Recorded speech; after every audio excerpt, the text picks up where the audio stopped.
I just wanted to talk about something, hopefully briefly, because I thought about it today while I was driving home from work.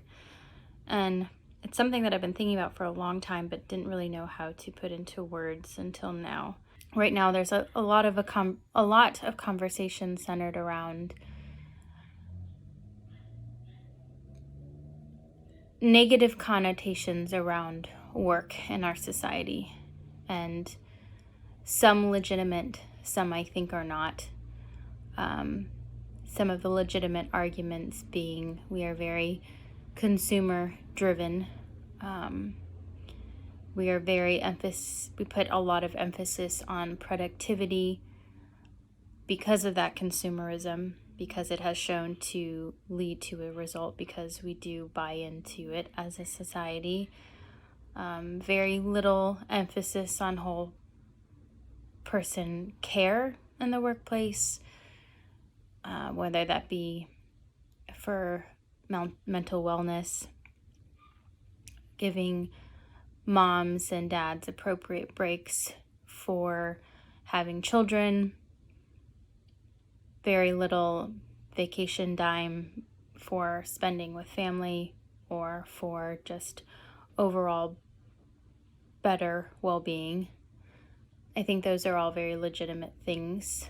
But what I notice is the conversation typically stops there with how negative those things are, with no actual conversation about anything else, which is the point of why I'm talking about this today, because I realized in my own life for a very long time that I have been living without very much passion. So I've been saying passionate living has been almost completely absent for quite a long time for a variety, multifactorial. But I definitely think one of those reasons is because human nature is to get obsessed with what is wrong and to stop there instead of working on betterment and positive change. So I think I looked at a lot of the environments that I was in. Healthcare is very easy to, I think so, to look at the negative and then kind of just give up because you think that there's nothing that you can do about it and you let yourself be miserable. And that is, again, speaking from myself, from my own experience. I know that I did that. All of this to say, I think that passionate living is something that we should put our focus on in the conversation more than we have. Today and these past couple of weeks have been the first time in a long time where I have been consistently happy, engaged, passionate, attentive, present each day. I've had moments in these past couple of years where something has sparked my interest, but it has never been a consistent thing for a long time. So a couple of reasons why I think that is because I simply wasn't doing anything that I enjoy doing. And enjoyment is funny in the sense where it's multifactorial as well, where I think that we have each been gifted very specific things and talents in our life that is unique to ourselves. And as a result, there are certain things in life that are more suited to us. And we can go, there's so many things to talk about in this, but I'm trying to keep it short. So I think in one sense that these past couple of years I've not been doing anything that I have genuinely liked to do because it has not fit my personality. Medical school is one example of that. I think it doesn't fit a lot of people's personalities. For me specifically, I am very community and people driven. And so doing something that involves around the clock textbook and testing for 4 years was very life-sucking. And then to find out that the portion of medical school that did deal with people was still very much so productivity driven. So there is that. So it is such a relief to finally be in something where I think my talents and skills and my interests align with what I'm doing, which I don't think, unfortunately, everybody gets to have in life. A lot of that is because of the opportunities that we have that we are born into. So I'm fully aware of that privilege. Medical school is unique in the sense where you are with a bunch of people who have been striving for the same exact goal. And you're now put in a situation where you are with a bunch of people who want to be where they're at. And you do have, of course, the glitches like me who are confronted with the reality that this is not what I thought it would be, and I've been working for something that is now not something that I wanted it to be. But for the majority, you are placed in an environment with a bunch of people and you're now comparing yourself to them because you see how passionate and how motivated they are. I, a lot of the time, disagreed with what their motivations were, but externally it looks the same. People that are seemingly happier, seemingly more interested and more attentive than I was. And so it starts a cycle of, well, I just need to try more. I'm not trying enough. I'm not giving enough. And in medicine, like a lot of things, is very effort-based. So if I just put more effort in, I'll get there. But the problem has never been effort or care. It has mainly been, it's just not what my personality is suited for. And it is also something that no longer, in conjunction, gave me affirmation in the way that it used to.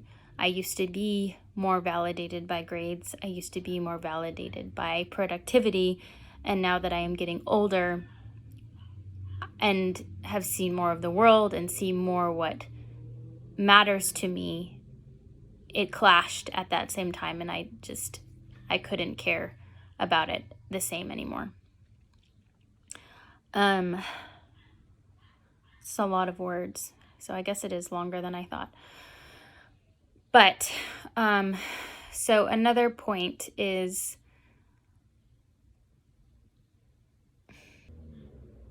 something that I was confronted with in undergrad. For some reason, God put this intense desire and need to not waste time. And it wasn't in the typical sense where I felt like I wasn't doing enough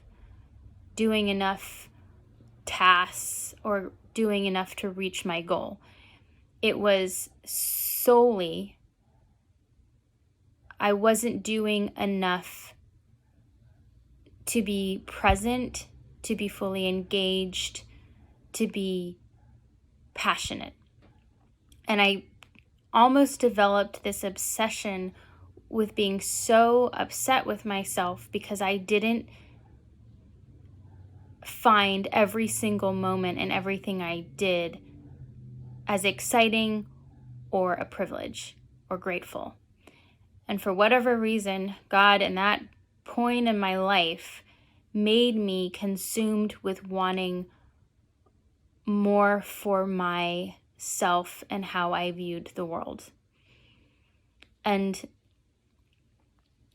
for years, I grappled with it. For my first and second year, every day I was upset with myself that I didn't enjoy my classes, that I didn't enjoy studying, that I often neglected relationships because I needed to study more, that I was constantly looking to get the next task done, that I was constantly looking to check off a box in my day to get ahead, and I was extremely isolated for 2 years.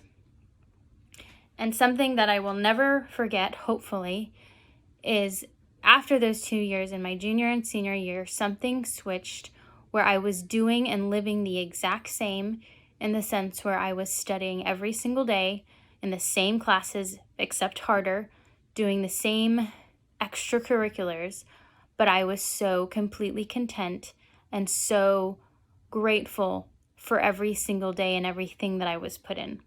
And it was such a unique experience that I can't even fully put into words, because it's so contradictory to how we're taught to live.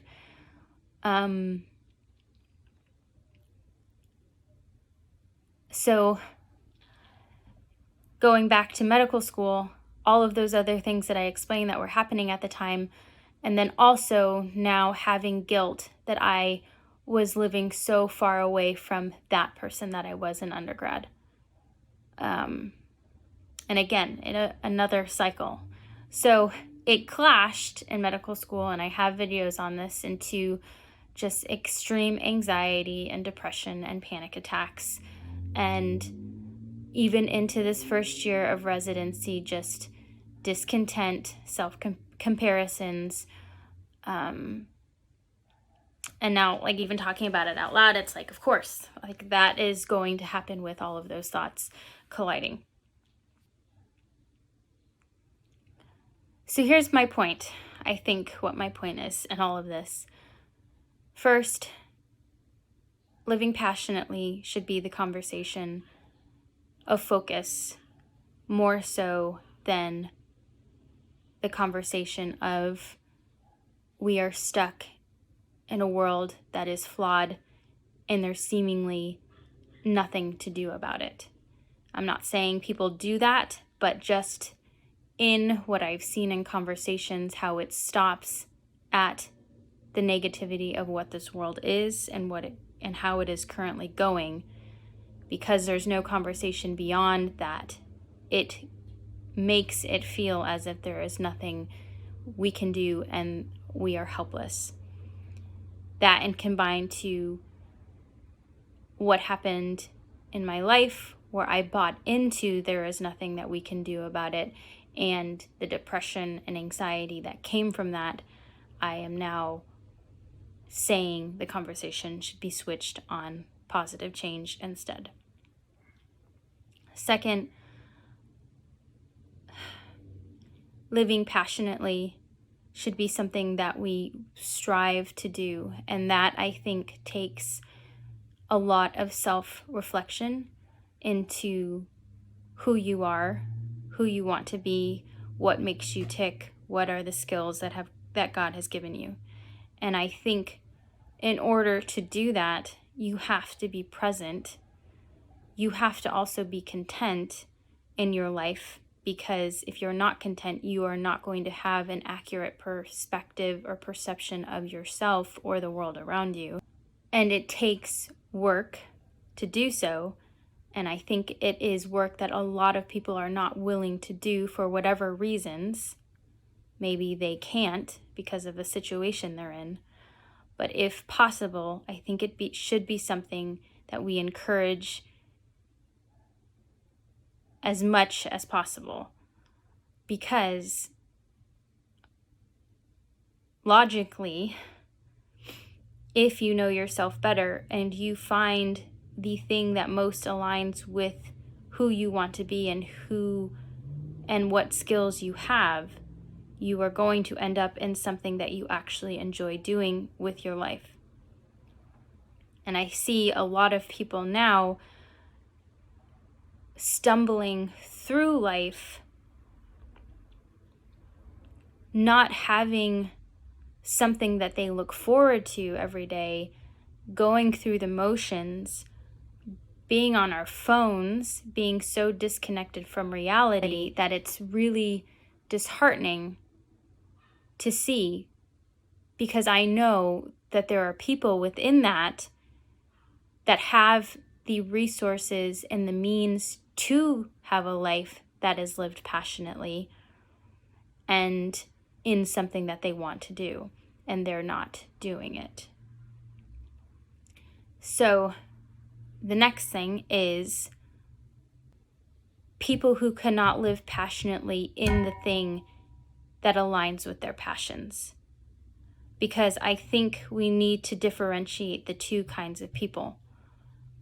I think that you absolutely can live passionately and never be in the thing that you were probably best suited to do. And then there are people who are born into the means or have the means for whatever reason because they were given it to them to live passionately while also pursuing their passion. So it's a lot of words. So that is like a whole other video, I think, to talk about being content in unfortunate and difficult situations.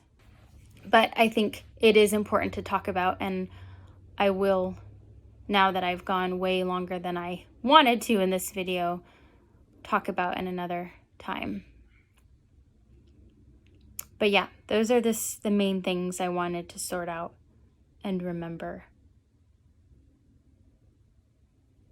Hopefully that was not 1000% confusing, and I can edit this to make more coherent thoughts. But if not, I'm sorry. This is what I got for right now.